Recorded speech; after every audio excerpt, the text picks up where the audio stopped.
This is 911. Do you have an emergency? Today on Rescue 911, nature's most powerful creatures. Helpless whales are stranded in a watery grave. They were too afraid or confused to get out. We couldn't stand by and watch those killer whales die. We had our hearts in our throats at this point. Plus, New Orleans police tracked down an armed assailant. Okay, we have shots fired. The guy just jumped out and waved a gun in my face first. On Rescue 911.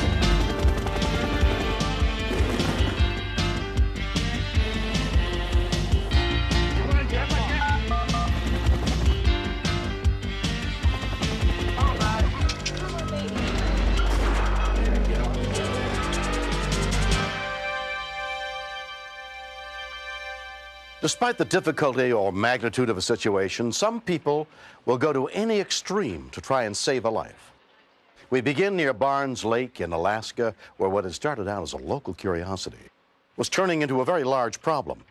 Most of the footage in this story was taped as events unfolded during the first week of October 1994.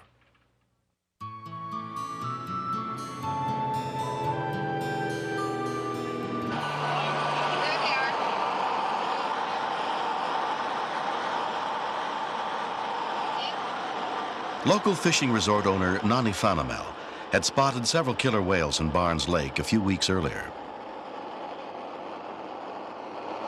We thought it was neat that they were around there, but pretty unusual because the passageway to get into the lake is pretty narrow. As time went on, we thought, well, maybe they don't know how to get out, or maybe they're stuck. The whales had been in the lake for at least 6 weeks when an authority on killer whales, Dr. David Bain of the Marine World Foundation in California, was called in. Whales as marine mammals are okay in freshwater for short periods of time, but it seemed that these whales had spent a longer time in there than would be good for them, and there may not be enough food to sustain them. Killer whales are a lot more fragile than their public image.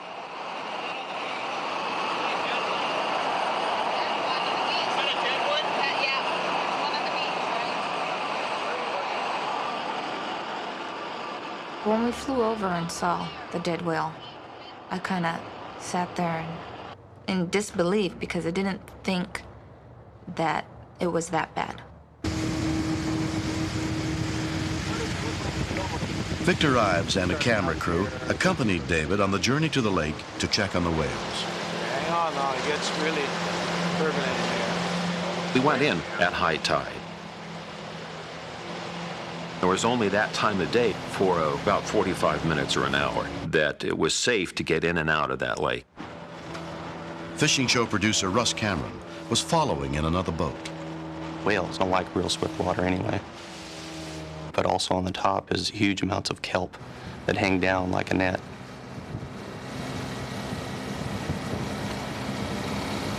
Well, it looks like we've made it into the main body of the lake. We didn't know whether the whale's death had anything to do with being in the lake. It may have just died of old age. So first of all, we had to find out if they really were in trouble.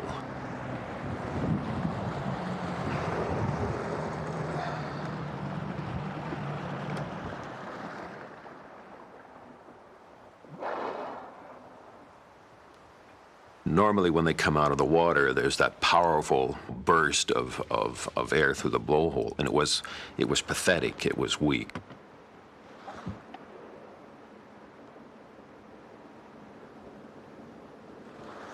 The whales were spread out all over the lake, which wasn't normal.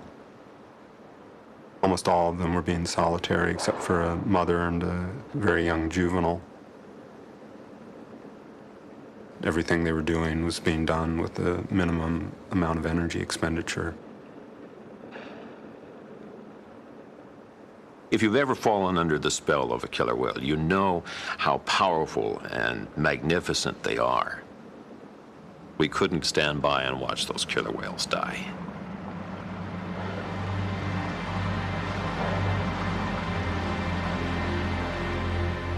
When we continue, if we didn't get them out by the next high tide, none of them were going to get out of there alive.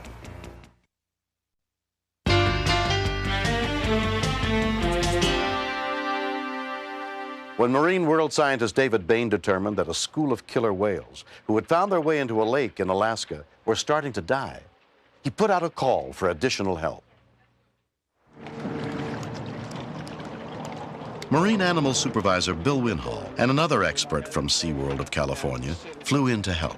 How's it going, Wild Bill? We all had our different theories as to how the animals got in that particular lake. I felt that they had probably chased the salmon in, and the excitement of it happened to swim through at the ideal time. Then they were too afraid or confused to get out. That's pretty challenging. We had to decide, what are we going to do to try to get them out of there? The highest tide tomorrow, do you know? The highest tide's tomorrow, right? We talked about the possibility of hurting them. But I had some doubts because I know in my work with whales and dolphins that sometimes they do hesitate going through a narrow channel. Because of their mere size alone, you want to be very, very careful. We didn't want anybody getting hurt. It was finally decided that none of them were going to get out of there alive. If we didn't get them out by the next high tide. As much scouting as we've been doing is worthwhile. Commercial fisherman Mike Farley helped round up local boat owners to take part in a rescue attempt. In that country, all you have to do is ask for help and you'll get help. A number, you need a pipe and a hammer. If you don't have it, let us know. 9 years earlier, Marine World veterinarian Laurie Gage had participated when Humphrey the humpback whale was rescued from the Sacramento River. When David called, I was immediately thinking of the Okami pipes. And these are steel pipes that we hang down into the water. They're sealed at one end to make them hollow as you bang on them. Whales and dolphins don't care to hear that noise come towards them. They tend to move away from it. But as far as I know, it's never been tried with killer whales. Try not to get water in the pipes. Is it yours? No. Whose is it? Yours. You get that on my boat? There was a lot of smiles and maybe some doubt in some people's mind that this might work. Where's your position? We're one. I told David that we would need at least 10 boats. The idea was to ring the edge of the lake. I can see 1 through 5 in position. Yeah, there's 9 and 10 in position. That's a good spacing right there. If we get very much further apart than that, it starts being less effective. Okay, let's start banging.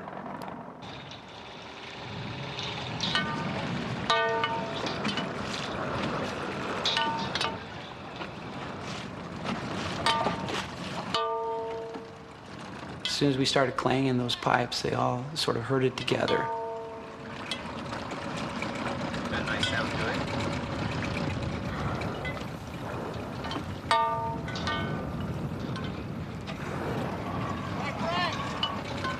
By having a big ring that started to collapse, they wouldn't have any choice except to move into the creek. Okay, boat 6, you look like you're a bit out in front. Why don't you hold up there till 1 through 5 catch up with you? Well, actually slow down a little bit right now. Let everybody catch up and then get your distances again between each other. Bill, you need to move up toward Clifford. That's a Roger. I'm working on that. We brought them to where the lake kind of bottlenecks.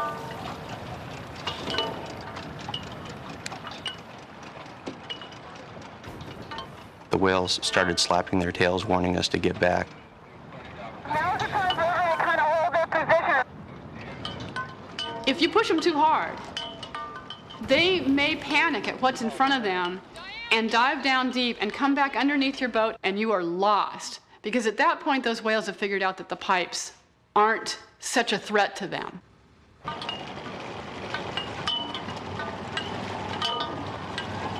We sat there for I don't know how long. Got kind of tiring just banging on these pipes.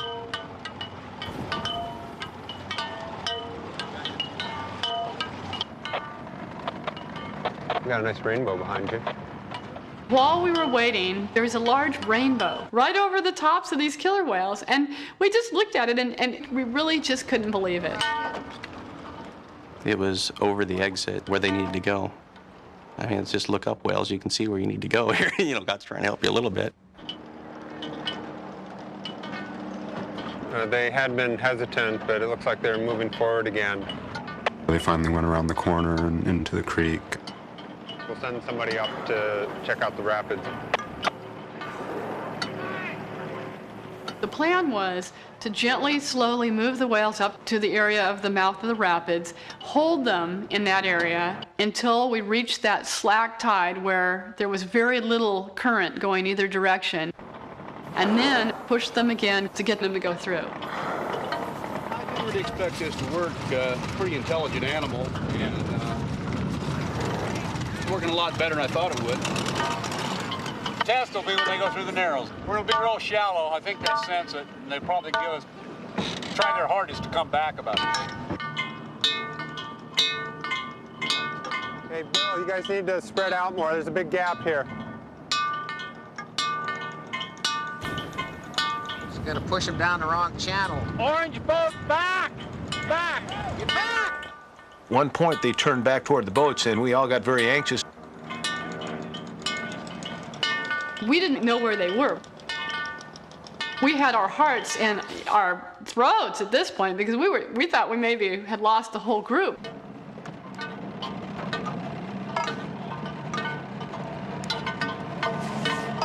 Here they go.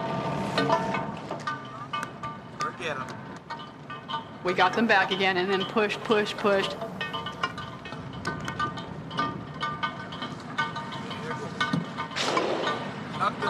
Where's one up here, cowboy? We had them in the mouth of the creek a little bit early. At that point, the kelp forest was very dense. They started to thrash around a bit, slap their tail some. They didn't want to go any farther. We just kept bringing our boats in.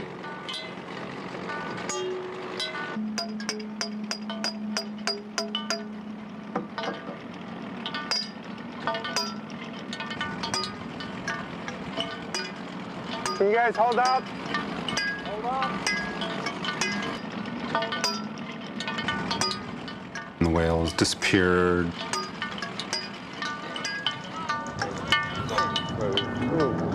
Easy. I'm set. We're gonna go the same way they went. One whale broke through and went on through the kelp forest. Okay, I need somebody to reiterate. They're going through. Here we go. And then the other whales followed. It wasn't rapids at all. It wasn't dangerous. It was exactly perfect timing. David had figured out exactly when they needed to go through.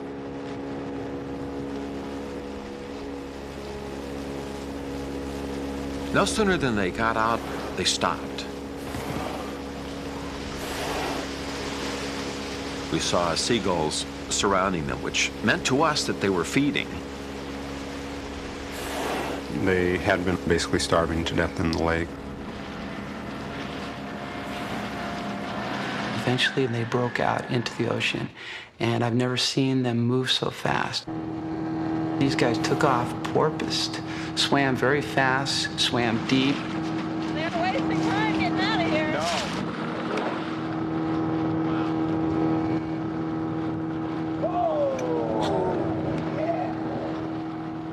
A movie script couldn't have done it any better. It just felt so rewarding, and it seemed so right. You're happy whales, we're happy people. What more can we ask? A beer. Hey, soda. All right. On that day, the volunteer rescuers succeeded in herding 7 of the 8 whales out to sea. What we saw in all of this was 2 competing marine parks, corporate America, volunteers, commercial fishermen, all coming together in a real citizen effort to make it happen. Look, that's that big smile on the line. Oh, I see. It just went as perfectly as if these people had been driving whales all of their lives. We're gonna go bid the whales farewell, get a close-up of them, and then head back. In terms of a life's experience on a scale of 1 to 10, this is definitely a 10. By the next day, the missing whale was found dead. When that juvenile male died, it just brought to light what a dire circumstance these whales were in. If we hadn't gotten those whales out within the next few days, more would have died. Humans have done a lot of nasty things to the natural world, and it's nice when you get a chance to try to make up for it. You know, I guess you can't save the whole world, but I feel like we've saved a little piece of it at least.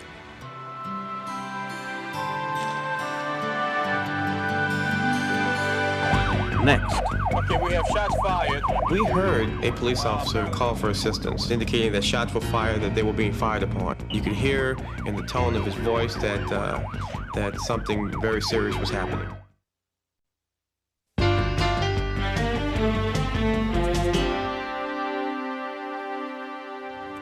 We begin on the last day of 1991 as night was falling, and the city of New Orleans and its police force were preparing for a wild New Year's Eve celebration. This story is not a recreation. Okay, good evening. Let me tell you a little bit about New Year's Eve. It's important to the city that we, as representatives of the city, put our best foot forward and allow these people to have a good time. Many of the people you'll be dealing with will have been drinking. We all know what people's personalities are like when they're drinking. It oftentimes changes.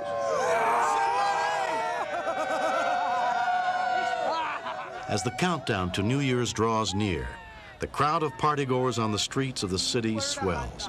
Now, what happened? This is my first time ever in New Orleans. I wanted a hot dog with everything on it except the hot sauce. I'm not kidding you. And he put hot sauce all over it. I'm like, listen, we can't eat hot. I do not want it. So he puts it down. He's like, oh, and he grabs me, and then he grabs me, and then we get in this little thing. I'm walking by again. Hot dog guy hits me in the face as I'm walking by. I just don't understand why I got hit in the face by the hot dog guy and nothing will happen.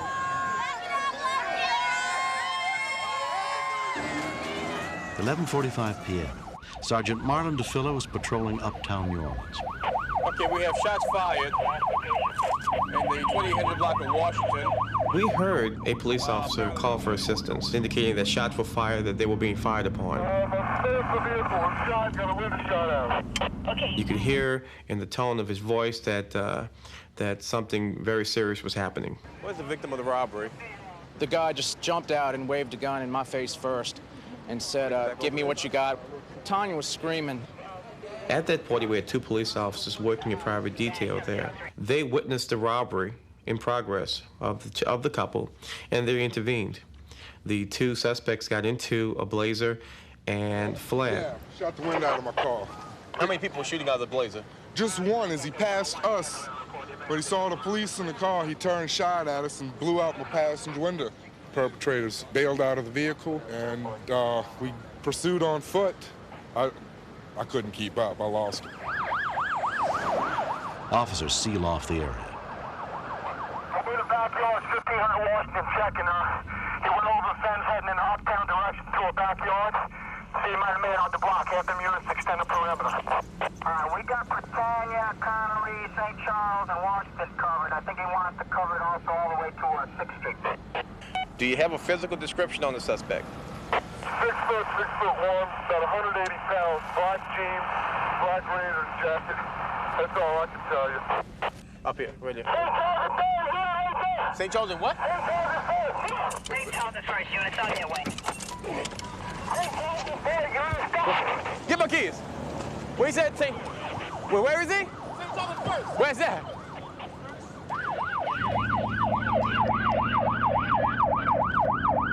Between second and first, 10-4. Between second and first, and he's definitely back there. He is definitely in the backyard. Here's my location. He probably knows that neighborhood better than you, and you don't know what type of weapon this individual has. You may walk past him and he jump over a fence and shoot at you. I think he's in here somewhere. So he may still be armed, so we just, it's gonna be crazy tonight.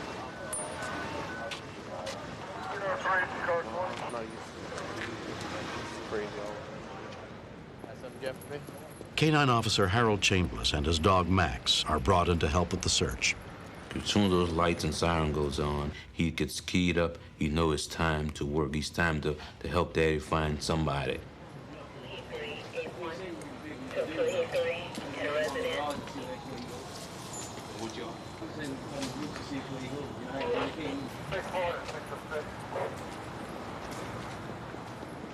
The dog works on hot scent. If you hiding from the police, you can be scared. Your body will give off an odor.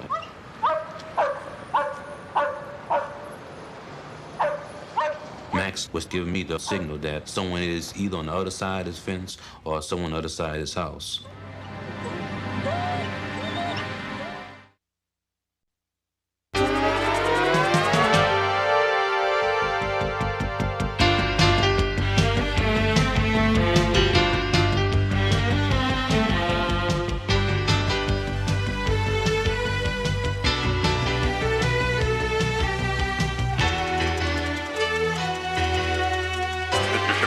Step out of the car, please.